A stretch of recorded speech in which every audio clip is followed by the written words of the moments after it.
Hola, hola, ¿cómo están? ¿Qué tal? Buen día, querida comunidad Confetis. Bienvenidas y bienvenidos a este espacio donde pues ya nos estamos acostumbrando a compartir experiencias, aprendizajes y sobre todo en escuchar voces que construyen sociedades más inclusivas. Yo soy Gabriela Martínez y me da muchísimo gusto acompañarles en este nuevo episodio de nuestro podcast Hablemos de Discapacidad. Y pues les quiero comentar que hoy tenemos una invitada muy especial, una mujer entrañable que ha trabajado muchísimo desde hace varios años en la causa de la discapacidad y quien ha vivido y acompañado muy de cerca los procesos de inclusión educativa en distintos niveles. Ella es la maestra, como nosotros le decimos, la maestra Manuelita Pérez Pacheco.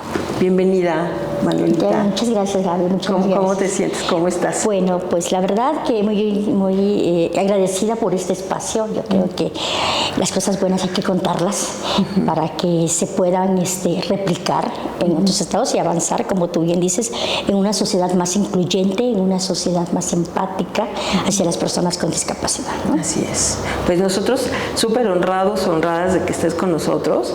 Y bueno, pues Manuelita ha combinado su rol como docente, también como activista y como mamá para promover una cultura de resiliencia.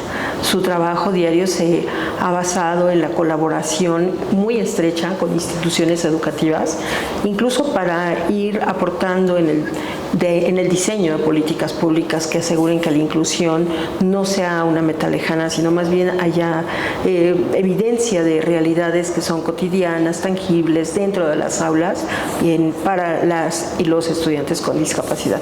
Manuelita tiene una trayectoria, les decía hace rato, de muchos años, 37 en particular, en el área de la educación especial, y es una figura referente en la construcción de entornos inclusivos en el estado de Campeche. Ya te iba a decir tu estado, pero tengo que reconsiderar decir en el estado de Campeche. Y bueno, pues su labor integra la experiencia directa en las aulas con la gestión pública, con la investigación académica, y su compromiso con la excelencia educativa la ha llevado a ocupar, por ejemplo, la jefatura de educación especial en el estado de Campeche, y ahí ha impulsado distintos proyectos y acciones para garantizar el derecho a la educación a poblaciones prioritarias, en particular a las poblaciones con discapacidad. Por último, decirles que en el ámbito de la educación superior, su aportación fundamental ha estado en el diseño de la maestría en integración educativa de la Universidad Pedagógica Nacional, con sede en Campeche, que ha sido hoy por hoy un programa clave para la profesionalización de docentes en la región. Pues muchas gracias. Gracias, Gaby, gracias. Pues cuéntanos un poquito, Manuelita, ¿cómo es que tú llegas al área de la educación? ¿Qué es lo que te hace pues formarte como docente, no? Sí, fíjate, Gaby, que en sí mi meta, mi sueño era ser licenciada en Derecho. Okay. Las condiciones en familia pues hacen que busquemos una carrera pues más corta, ¿no? Porque pues hablamos de 37 años, 38 años en el que de la secundaria ingresabas a las normales, ¿no? No había el bachillerato, que hacía un poquito más tardío cualquier carrera profesional. Bueno, yo llego a educación, estudio, mi formación inicial es profesora de educación primaria. Y por azares del destino pues llego a educación especial a los 2 años de servicio. Y entonces sí, es un reto, un desafío enfrentarte pues a una población en el que no tenías bases para atenderla, ¿no? Y entonces ahí surge y dice, bueno, pues aquí estoy, aquí me toca vivir esto y hay que hacerlo pues de la mejor manera, ¿no? Y entonces busco a través de investigación en instituciones que pudieran darme pues las herramientas, ¿no? Y así llego a la Ciudad de México con un bebé de 2 años en las manos a estudiar en el verano en la normal de especialización Roberto Solís Quiroga, ¿no? Y estudio la especialidad pues en problemas de aprendizaje. Y ahí inicia pues esta aventura de la educación especial, este camino de amarlo. Yo creo que nunca más en los 37 años pues volví a pensar en licenciado en Derecho, ¿no? Y aunque a veces maestros me decían, es que yo te veo más hacia las leyes, hacia las políticas públicas y todo. Y dije, bueno, yo creo que llegas al lugar que deberías de llegar. Hay un propósito en nuestra vida, ¿no? Y siento que fue educación especial esa misión que me tocaba cumplir, ¿no? Pues son 37 años y los he caminado en educación especial. Entro en 1987, cuando estaba la política pública de empezar a iniciar este proceso de inclusión educativa, ¿no? Y me acuerdo en los 80 que empezaban los grupos integrados como una estrategia para empezar a atender a las personas con discapacidad, pero veíamos que al final solamente atendíamos a chicos con un bajo desempeño educativo y las personas con discapacidad se encontraban todavía en las escuelas de educación especial, ¿no? Y bueno, pues hemos conocido, como bien decías, este proceso que se ha llevado en México para abrir y llegar a hoy en este enfoque de derecho que habla de la inclusión educativa, ¿no? De dar respuesta de una educación para todos, independientemente de la condición, la discapacidad. Hablamos de una población amplia, ¿no? Migrantes, niños de la calle, condiciones, todas estas cosas que ha llevado un proceso pues diferente. He sido maestra de aprendizaje, maestra de comunicación, directora de educación especial, tanto de CAN como de USAER. Y bueno, creo que culmino con la que es la jefatura del departamento, ¿no? Un área en el que pues se abre un panorama para nosotros pues diferente, ¿no? Lo que nosotros pensábamos en las aulas que pudiera realizarse o reconsiderarse para avanzar en este proceso, pues fue el espacio para poder lograrlo, ¿no? En este aspecto. Bien. Oye, Manuelita, decías una frase que cuando llegas a la educación y de pronto te enfrentas a estas realidades, porque pues no todos los niños van a ser los niños que se idealizan, de que todos van a estar quietos y todos van a aprender, ¿no? Y frente a esos retos tú dijiste, aquí estoy. Y justo ese es el nombre de la organización que también, pues después de toda esta trayectoria, se suma a tu trabajo. Y la organización Aquí Estoy, por cierto, forma parte de la red de CONFE. Cuéntanos ahora un poquito de lo que hace la organización Aquí Estoy en Campeche. Bueno, la organización de Aquí Estoy es una organización que iniciamos, pues un grupo de madres de familia con alguna condición que tenían nuestros hijos, ¿no? Sí, la mayoría éramos profesionistas, ¿no? Pero nadie nos enseña esa tarea, desafiante tarea, pues primero de ser mamá y de ser un mamá de un hijo con esas condiciones. Y entonces implementamos las estrategias de capacitar a las docentes o ir a las escuelas donde nuestros hijos estudiaban para pues darles los elementos teóricos y que ellos lo pudieran aplicar, o un acompañamiento considerando que nuestros hijos avanzaran en el ámbito educativo. Hoy ya algunos son unos profesionistas, pero bueno, ahí empieza esta inquietud de hacerlo, ¿no? En el 2015 iniciamos con esto, ya en el 2021-22 ya estipulamos ya normativamente esta asociación, ¿no? Y que veníamos haciendo, la cual, acompañamos a las familias que tienen a sus hijos en una edad escolar. Lo sabemos de antemano, Gaby, que educación especial o la atención a las personas con discapacidad, pues solamente es en educación básica.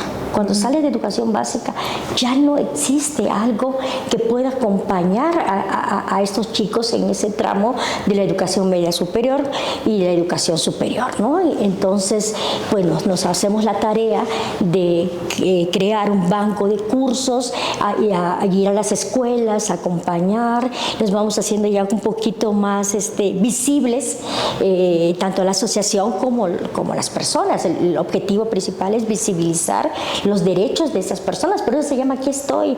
O sea, estoy en una sociedad, tengo derechos como cualquiera, tengo sueños como tu hijo, como tu sobrino, como como cualquiera de tu familia, ¿no? O como tú lo tuviste de joven, ¿no? Entonces, esa es creo que una de las tareas, la capacitación, actualización, tanto a empresas, hemos trabajado muy de cerca, SEDECO, Salud, para la atención de servidores públicos a las personas con discapacidad, a las instituciones hacia derechos humanos, al Poder Judicial, todos estos que sí creo que es necesario. A veces en la formación de profesionistas o de servidores públicos no hay una asignatura o un espacio para estos temas de discapacidad, ¿no? O de derechos de las personas con estas condiciones, ¿no? Entonces, pues esto es crear espacios también para el goce de derechos como la cultura, como el esparcimiento, el derecho a adquirir un amor hacia el arte, ¿no? Y bueno, pues hemos impulsado desde el área de educación, durante el periodo que estuvimos, pues eso, ¿no? De crear espacios y profesionales que trabajen con nuestros chicos con discapacidad en el aspecto del arte, ¿no? Pero no como una deriva o como algo, sino buscar la profesionalización de esos docentes en arte. ¿Para qué? Para que tengan una educación de calidad hacia los alumnos, ¿no? Conocer realmente las características del niño, saber hacer los ajustes razonables, los ajustes sensoriales, ¿sí? Todos estos temas de tecnología que están presentes y que podemos hacerlo. La asociación, pues no solamente son chicos con discapacidad intelectual, tenemos 3 con discapacidad visual, ceguera, tenemos chicos autistas, tenemos la comunidad de 4 o 5 chicos sordos, entonces sí es una gama de estas discapacidades, pero creo que desde los colaboradores, desde los apoyos, desde gente que hemos conocido en este trayecto de la vida, pues tenemos así como los capacitadores hacia ciertas instituciones, ¿no? Sobre todo en el medio superior. Sabemos que desde el 2009 está CAED, que se crea para apoyar la discapacidad, pero pues vemos que no, ahí hay algún tema que hay que trabajar mucho en educación media superior, ¿no? Y mucho más Claro, oye, porque vamos, escuchándote, lo que estás haciendo es darnos pues como una pincelada de lo que ha sido la experiencia en el ámbito pues de la inclusión en general, porque no estás hablando de la inclusión educativa, de la inclusión a través del arte, de la inclusión impulsada por las familias, etcétera, ¿no? Entonces me parece súper oportuno que inicies así, porque nos da pie para incluso hablar de cuáles son los retos que tú en este andar has observado que las familias enfrentan, y las familias y los propios estudiantes. O sea, ¿qué ha cambiado? ¿Qué ha sucedido en este tiempo?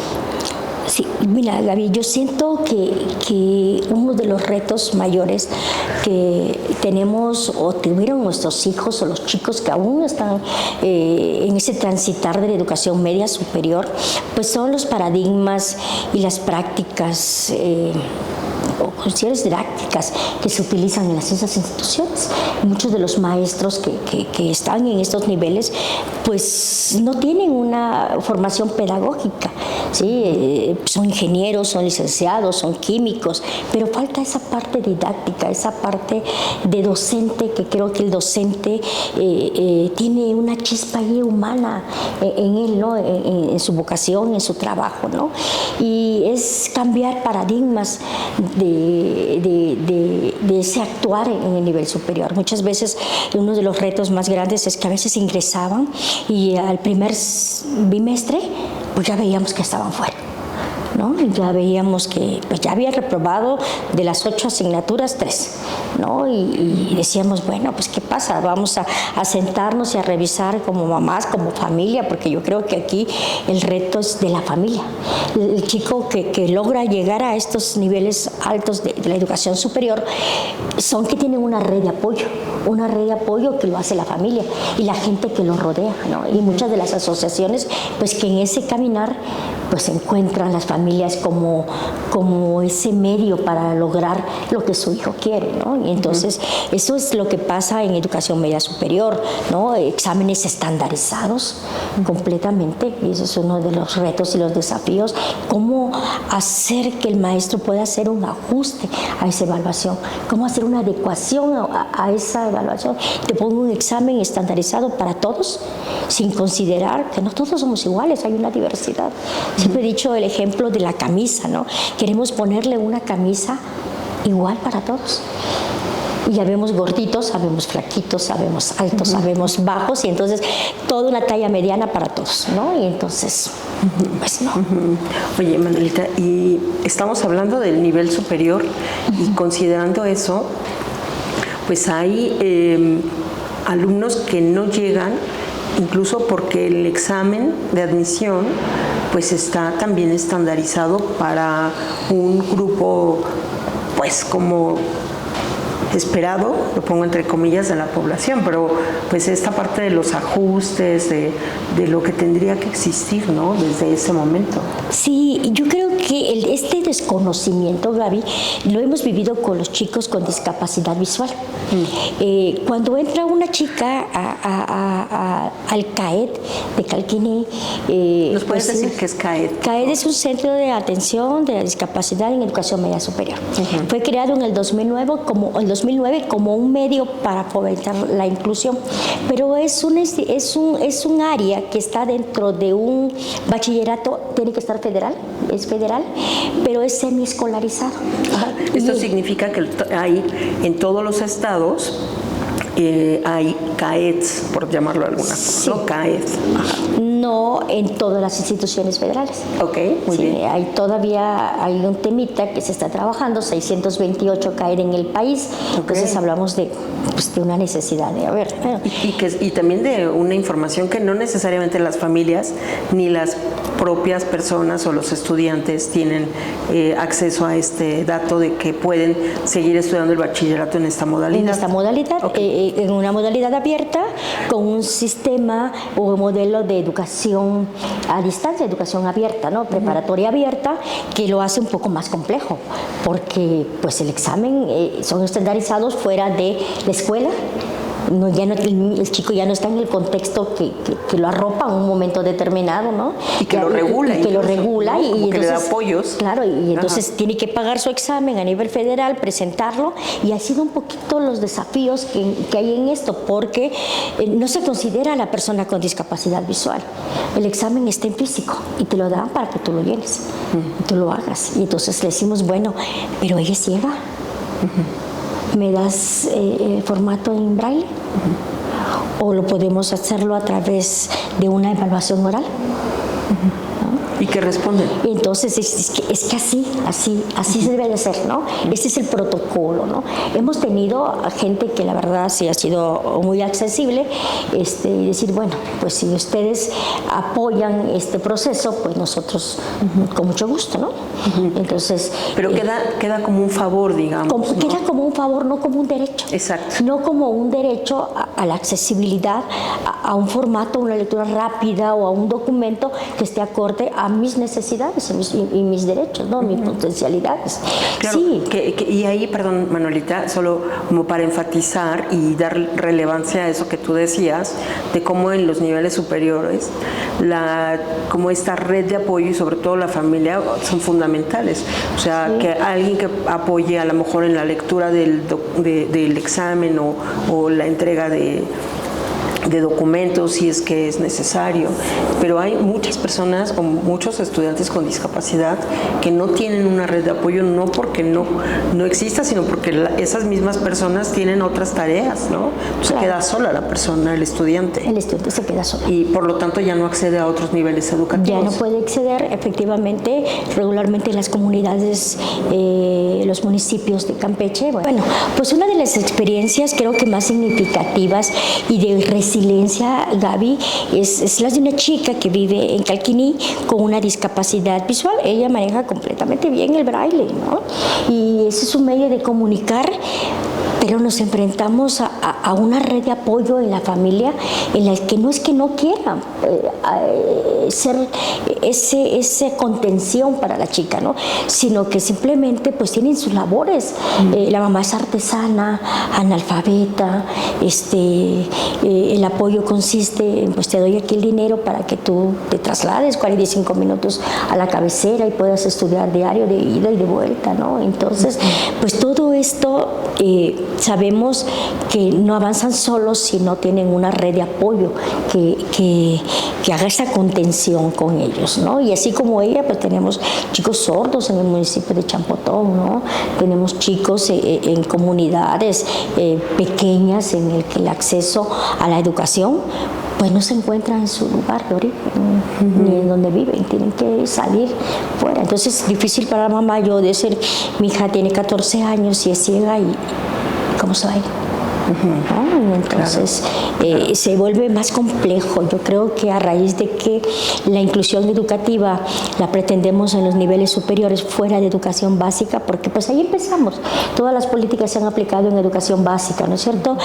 Primaria, bueno, ha sido el nivel más beneficiado porque los servicios de educación especial que han acompañado estos procesos pues han estado regulados en primaria, ¿no? Hace unos 9, 8 años es que empezaron a trabajarse en preescolar, ¿no? Y unos 6 años en educación inicial, ¿no? O en secundarias, ¿no? Que es otro tipo también de retos, son otros servicios, otros niveles que tienen características propias que hacen, pues que a lo mejor un docente de educación especial acompañando a un chico con discapacidad, pues su función no solamente sea en el aula de apoyos, tendrá que ser en el aula regular, identificar cuáles son las asignaturas que puedan hacer. Las asignaturas en secundaria 40 minutos y entonces si sacas al niño pues se pierde ese acceso a la información que están viendo, ¿no? Y entonces es otro tipo de reorientar, de establecer. A veces los protocolos que nos mandan pues carecen de la realidad en la que se están los contextos, ¿no? De inclusión, ¿no? Pero ya cuando llega a nivel superior pues ya va solo. Y en el camino te has echado varios enfrentamientos, desafíos que te van haciendo un poco resiliente, pero ya vas caminando solo. ¿Sí?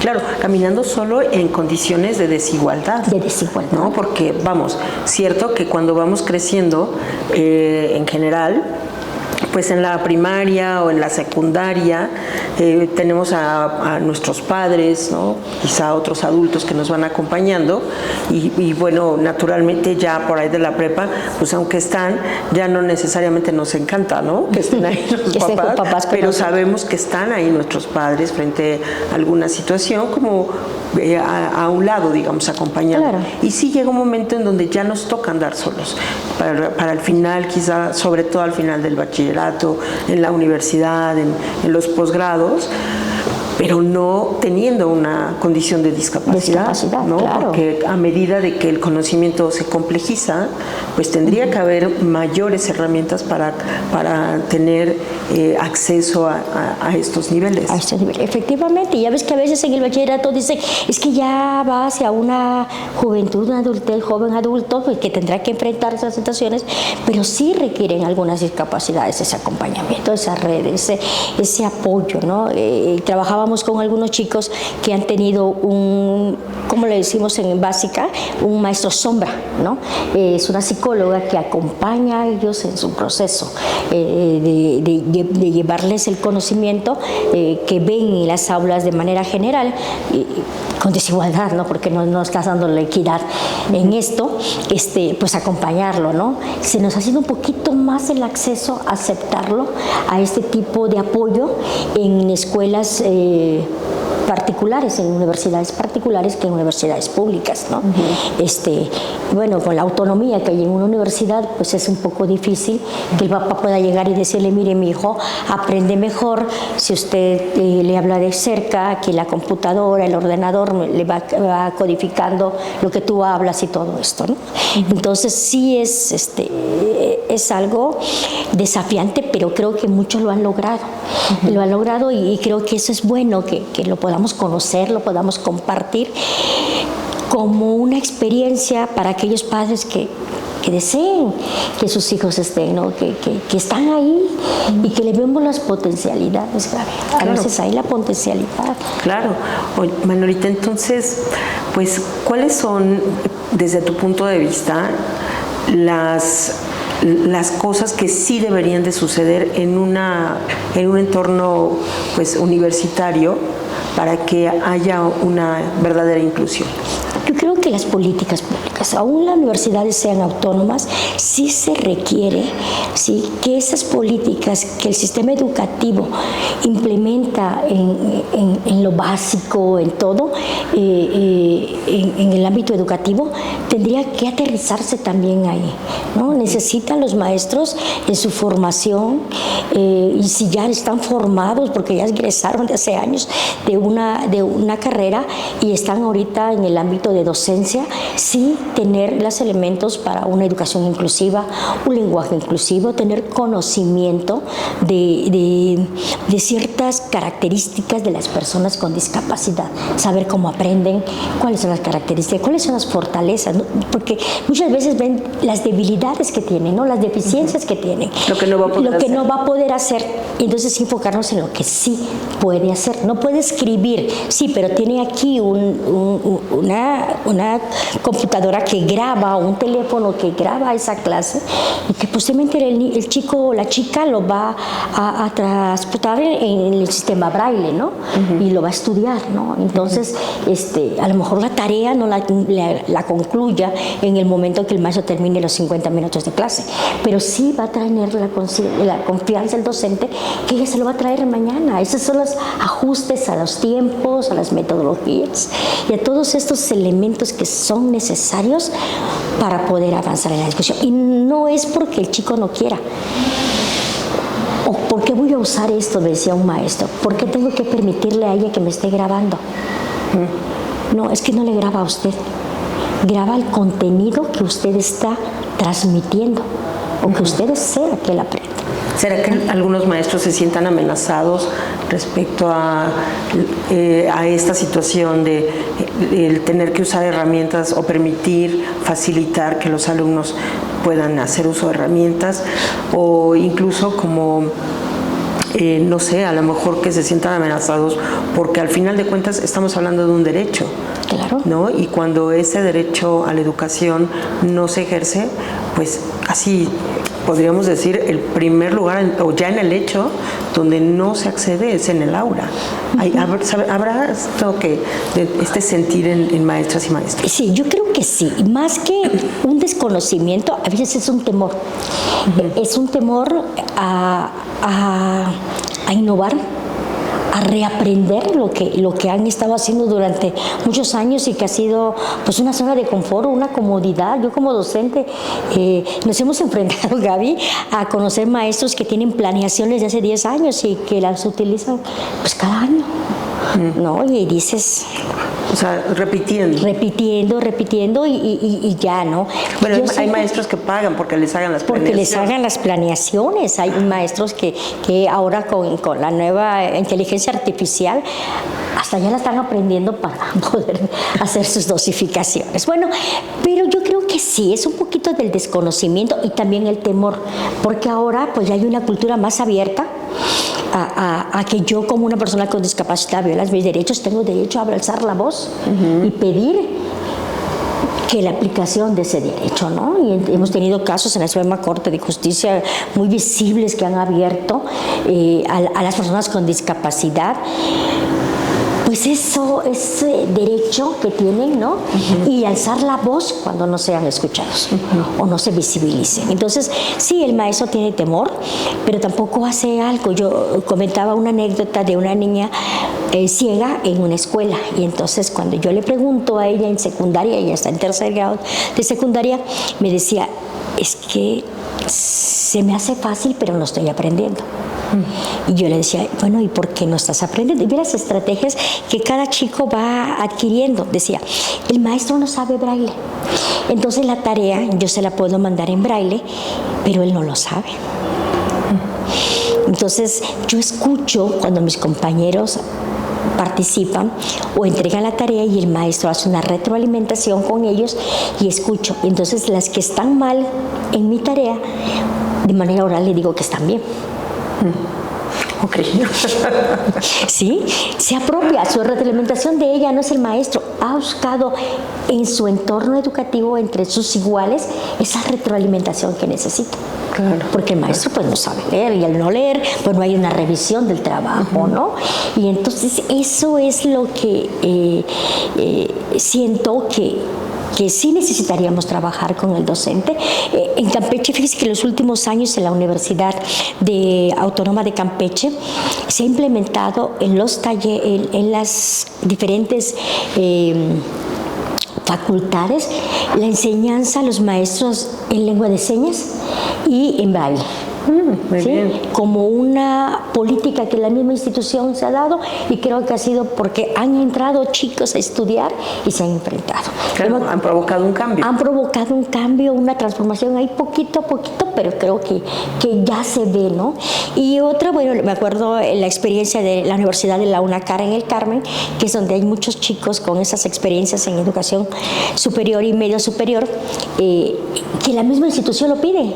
Se acerca y te dice: oiga, maestra Manuelita, yo no sé qué han hecho, porque nos están llegando chicos autistas, un sordo para maestro de educación física, un autista para ingeniería. No sé si las políticas han empezado a impactar, Gaby, están llegando esos jóvenes, y bueno, una universidad abierta que dice: no lo sé qué hicieron, pero lo único que sé es que dime cómo lo voy a hacer, ¿no? Dime qué voy a hacer para que estos chicos pues ya caminaron un buen tramo y oye, no los pateemos, ¿no? Entonces claro. Hacen sus áreas de enseñanza y se les capacita a ellos y ellos bajan, ¿no? Yo recuerdo en esta experiencia del Carmen, de la UNACAR, que me dijo: a ver, maestra, si usted viene y le explica a esta gente cómo está, yo le pongo a todos mis maestros en este auditorio. O sea, es también un tema de querer hacerlo, de actitud. Claro, de actitud. De ánimo por querer que lo que yo sé que es bueno para mí, en el sentido de todo lo que significa la escuela para alguien, porque no solamente es aprender, es lo que nos sirve, o sea, cómo aprendemos a relacionarnos, cómo con eso después encontramos nuestra vocación, desarrollamos talentos, encontramos un empleo, ¿no? Entonces, quizá es como cómo despertar, que esa sería parte de lo que te quisiera preguntar ahorita, Manuelita. O sea, ¿qué mensaje tú le das a esos maestros que quizá tienen miedo, o que quizá están paralizados, o quizá no saben cómo empezar? Yo creo que es acercarse, abrir, tener ese cambio de actitud, que la vida de eso se trata, Gaby. Hoy aprendes y mañana tienes que reaprender porque vienen otras cosas, ¿no? No todo lo que aprendimos es eterno. Tenemos que aprender a quitarnos ese chip que traíamos, que las clases llevaban un inicio, un desarrollo y un final, y que así tenía que ser, en ese orden. Que yo ahora mis clases yo las ponga desde una pregunta detonadora que conflictúe al alumno a la búsqueda de la información, no que yo se lo dé, sino que él sepa buscar información para resolver ese conflicto cognitivo. Son otras formas de enseñar y tengo que hacer ese cambio. Yo creo que los docentes hay que llegarles a ellos, hacerlos más sensibles, más empáticos, pero no la empatía como el valor de que, sí, yo te entiendo y entiendo lo que tú estás viviendo y me pongo en tu lugar. No, la empatía como ese valor que reconoce que tanto tú me puedes enseñar como yo te puedo enseñar. Claro. Que nadie tiene el poder de la verdad, ¿no es cierto? Sino en el camino aprendemos. Yo creo que los 37 años he aprendido más de aquellas personas con discapacidad. Una anécdota cortita, fíjate que yo estaba en un campo como directora y tenía ahí, es la dinámica que hay entre los maestros. Y había un chico con discapacidad intelectual que todos los días me esperaba en la puerta y desde que llegaba me decía: bien, guapa, hermosa. Y entonces esos 2 minutitos hasta la entrada, te juro que llegaba yo súper fortalecida. Claro. Y entonces dices, o sea, ¿de qué aprendí? Que tenía que confiar en mí, ¿no? Claro, claro. Que estaba haciendo las cosas bien a los ojos del que nos importa. Claro. Que es esta población, ¿no? Claro. Por la que tienes el sentido de vivir y desempeñar tu función. Entonces, yo creo que ese es lo que necesitamos, una sociedad más empática, un docente abiertos al cambio, un docentes abiertos a borrar en paradigmas, eliminarlos, recuperar lo bueno y seguir avanzando en esta transformación, sí, claro. ¿no? Y entonces a muchos tienen hasta miedo a la tecnología, ¿no? Y entonces pues ya los chicos a veces rebasan esto. Sí, sin duda.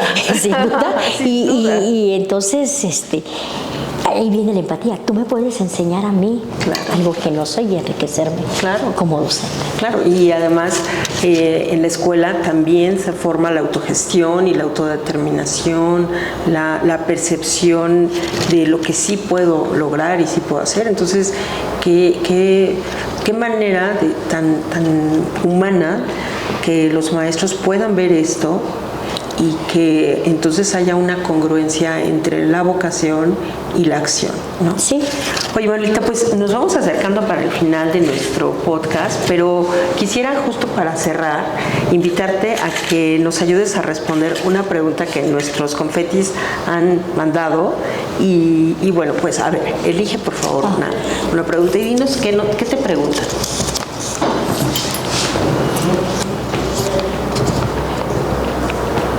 Dice, ¿qué recomendación pueden hacerles a los docentes que quieren hacer de sus aulas espacios inclusivos y no saben cómo?